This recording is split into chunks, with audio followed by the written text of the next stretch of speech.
వాతావరణ శాఖ చెప్తోంది. అక్టోబర్ 26 నుండి 29 వరకు ఆంధ్రప్రదేశ్లో భారీ నుండి అతి భారీ వర్షాలు కురుస్తాయి అని. మనలో చాలామంది అప్పుడు ఏం చేస్తాము? తగిన సాధారణ జాగ్రత్తలు తీసుకొని తర్వాత మన పనుల్లోనే మునిగిపోతాం. కాని ఆ రోజు నేను అనుకోకుండా ఒక పోలీసింటికి వెళ్ళినప్పుడు పోలీసనే పదం వెనుక ఉన్న బాధ్యత, అప్రమత్తత, త్యాగం నాకు నిజంగా అర్థమైంది. ఆఫీసర్ ఫోన్లో మాట్లాడుతున్నారు. తాళ్లు సిద్ధం చేసుకున్నారా? లైట్స్ అన్ని సరిగ్గా పనిచేస్తున్నాయా? సిబ్బంది అందరూ ఎక్కడున్నారు? అటువైపు నుంచి మరో పోలీస్ చెప్తున్నాడు. అవును సార్, అన్నీ సిద్ధం చేసుకున్నాం. ఎక్స్ట్రా స్టాఫ్ కూడా డ్యూటీ మీద ఉన్నారు. ఎవరూ ఇంటికి వెళ్లట్లేదు సార్, పోలీస్ స్టేషన్లోనే ఉంటున్నాం.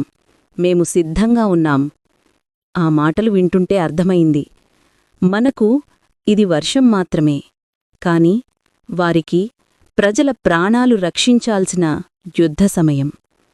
వర్షం, గాలి, చీకటి, రోడ్లు నీట మునిగినా వారు మాత్రం వెనక్కి తగ్గరు. ఒక ఫోన్ రింగ్ అయింది అంటే అది సహాయం కోసం ఎవరో పిలుస్తున్నారు అని వారికి అర్థం. అప్పుడు వర్షం ఎంత వచ్చినా, ప్రమాదం ఎంత ఉన్నా ఆ ఫోన్కి సమాధానమిచ్చే మొదటి మనుషులు వారే. ఆ రోజు నాకర్థమైంది, విపత్తు వస్తోందంటే మనకు భయం వస్తుంది, కాని పోలీసులకు అది బాధ్యత ప్రారంభమైంది అన్న సంకేతం. మనం వారిని గమనించకపోవచ్చు, కాని వారు మాత్రం మనందర్నీ గమనిస్తూ ఉంటారు, అల్లకల్లోలమైన రాత్రుల్లో కూడా. ఇదే మనం నిన్న కర్నూల్లో జరిగిన బస్సు ప్రమాదంలో కూడా చూశాం. ప్రమాదం జరిగిన వెంటనే పోలీసు సిబ్బంది అతి తక్కువ సమయంలో అక్కడికి చేరుకున్నారు. కాని దురదృష్టవశాత్తు ప్రమాదం తీవ్రత ఎక్కువగా ఉండడంతో ప్రాణనష్టం ఎక్కువగా జరిగింది. Heart breaking.